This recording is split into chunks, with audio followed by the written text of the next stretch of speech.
እንግዲህ በማታ አስደንጋጭ ነገር ተፈጥሯል። እንግዲህ ኤፍሬም ጭራሽ ማለት ነው ሄርሜላን አነቃት ማለት ነው። በጣም ባለጌ ነግ። በነገራችን ላይ እኔ ይቅርታ አድርጉልኝ፣ ምንም ነገሮቹ ያው አምሳ አምሳ ቢሆንም ግን ምንድን ኤፍሬም የምትባል ማለት አንተ ስስታም በቅድም በነገራችን ላይ ለራሱ አይዳ ነው ይቅርታ። እኔ እኮ ምንም አልተዋጥልኝም ብያችኋለሁ እኮ ከወንድሜ ጋና ምናምን ምናምን እና ቅድም እንግዲህ ይቅርታ ጠይቋል፣ ቪዲዮ ለቋል። ብዙ ሰው ኤፍሬም ደስ ይላል በቃ ምናምን። አሁን ደግሞ ኤፍሬም ጀግና ስትሉ ነበረ። ደግሞ የሩታይነ ትክክሎች አቤት አቤት አቤት አቤት እንደጉ ነምሳቸው አይማርም። ሰላም ቤተሰብ እንዴት ናችሁ? ቪዲዮን ያላመጣውላችሁ ዶቼ ያው ሰው ቪዲዮ ማምጣት አልፈልግም ከዚህ በኋላ ሜቢ አልፎ አልፎ ዩቲዩብ ከተመለሰ በኋላ ካልሆነ በስተቀር አልጠቀምም። ለዛ ነው ያላመጣውላችሁ ውዶቼ። ቢያንስ 15 ደቂቃ ካመጣው ነው እንጂ 15 ሰከንድ ማለት ደቂቃማ 15 ሰከንድ ካመጣውላችሁ ነው እንጂ ከዚህ በኋላ ማመጣ አይመስለኝም ማለት ነውና በእነሱ ፎቶ ይሰራላችኋለሁ ማለት ነው። እኔ ውዶች እንግዲህ ኤፍሬም እንዳያችሁ እንግዲህ ሩም ውስጥ ዘው ብሎ ገብቷል። እንግዲህ ያው በነገራችን ላይ ሄርሜላን አዋረድክ ብለክ ልትሆን ይችላል። ኔቨር ወንድምክም ነው አዋረድክ። ሲቀጥል ደግሞ ልብስ አውልቆ አይደለም ያሉት ፍቅረኛ ማቾች እስከሆኑ ድረስ የፈለጉ ነገር የማድረግ መፍት አላችሁ። አንተ በግድ ነው እንዲ ወንድምክን ከሩታ ጋር ልታኖሩ ወይ ያሰብኩ በግድ የሚሆን ህይወት የለም። በግድ የሚሆን ላይፍ የለም። ሁለቱ ካልተከባበሩ ካልተዋደዱ። በነገራችን ላይ አንተ ፈለክም አልፈለክም ሊሆንም ላይሆን ይችላል። ግን አንተ ስለፈለክም የሚሆነው ነገር የለም። ሩታ እኮ አብርሽን በአደባባይ ነው አዋረደችው እንጂ ምንም ገበና የሸፈነችው ነገር የለም። ገላም ያል ቪዲዮ ቀርጻ ስታስፈራራ ነበረ፣ ስታሰድም ነበር፣ ስታስመታ ነበረ፣ እቃ ስታሳጥም ነበር። ሶ ኤርሜላ ደግሞ እውነተኛ አፍቃሪ ናት አይደለ እንዴ? ምንድነው በግድ እንዴ? ምንድነው አንተ ፍላጎት እዛ አልጋ ላይ ከኤርሜላ ጋር ለመተኛ ታስበ ነበር? ምንድነው ፍላጎት?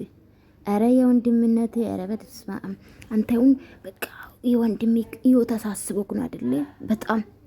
በጣም አሳስቦክ የለ እንዴ? በጣም ብልግና ነው ብዬ ነው ማስበው እንደኔ ማለት ነው። እናንተ እንዴት አያችሁ? ኮሜንት ላይ አድርጉልኝ ማለት ነውና ብልግና ነው።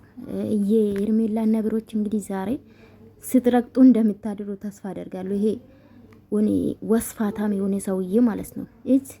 እኔ በነገራችን ለአንዳንዴ የሆነ ጊዜ ቆፍተን ብለህ አንተ ወንድ አይደለም እንዴ አንተ እንዴት ራስን ታስነቃለህ በሴት ምናምን ስትል ነበር። በዛ ሰዓት እውነት አዋቂ ትመስለኝ ነበረ ትንሽም ቢሆን ወኔ ወንድ ትመስለኝ ነበር። ለኔ ግን ወረድክ እና ፈረንጁና እና ማን ነው እዩ ነው እንክብኝ። እውነት ዳኒም ይሻላል ካንተ። ደግሞ ዳኒስ ባዳ ነው።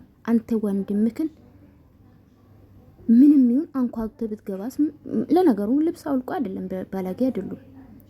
ስራ ስራት ያላት ልጅ ናት በነገራችን ላይ ሄርሜላ ማለት ነውና በጣም ነው የሚያስጠላ። በጣም እንዴ በዚህ ናል ነው እንዴ አንተ የወንድምክ ህይወት የምታስተካክሉ በግድ እንዴ? በብላት እኮ ነው ቢሆን ራሱ አንተ የእውነት ላይ ፈሳስበክ ልጅ ያለ ልጅ ስላለ በቃ ህይወት አይቀጥልም።